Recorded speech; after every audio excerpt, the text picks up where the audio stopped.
వారానికి 90 గంటల పని, ఆదివారం కూడా ఖచ్చితంగా పని చేయాల్సిందే అని ఎల్ఎన్టీ చైర్మన్ సుబ్రహ్మణ్యం చేసినటువంటి వ్యాఖ్యలు ఇప్పుడు తీవ్ర చర్చనీయాంశంగా మారాయి.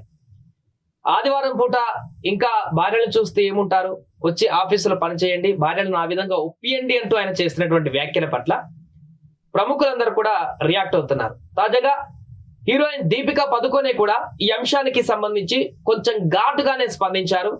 ఉద్యోగుల యొక్క పని దినానికి సంబంధించి, పని గంటలకు సంబంధించి ఈయన ఆ స్థాయిలో ఉన్నటువంటి వ్యక్తి రకంగా మాట్లాడడానికి సంబంధించి దీపికా పదుకొనే తీవ్ర స్థాయిలో దీన్ని అపోజ్ చేస్తూ వ్యాఖ్యానించడం జరిగింది. చైర్మన్ పైన తీవ్ర స్థాయిలో నెటిజన్లు మండిపడమే కాదు, దీపికా పదుకొనే కూడా ఉద్యోగుల వ్యక్తిగత జీవితాలను చిన్న చూపు చూసేలా మాట్లాడుతున్నారని తీవ్రంగా విమర్శలు గుప్పించారు.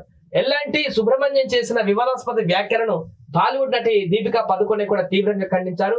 ఇలాంటి వ్యాఖ్యలు చేయడం పెద్ద తప్పు, ఉద్యోగుల శ్రేయస్సును గురించి ఆలోచించే వ్యక్తిత్వం ఆయనకు లేదని కూడా ఆమె పేర్కొన్నారు. అంతేకాక మెంటల్ హెల్త్ మ్యాటర్స్ అంటూ హ్యాష్ ట్యాగ్ ను కూడా ఆమె పెట్టడం జరిగింది. ఆ పోస్ట్ లో దీనికి సంబంధించి రిప్లై ఇచ్చిన సందర్భంలో హ్యాష్ ట్యాగ్ అని పెట్టేసి మెంటల్ హెల్త్ మ్యాటర్స్ అనేటువంటి హ్యాష్ ట్యాగ్ ను కూడా మ్యాండేటరీగా పెట్టడం జరిగింది.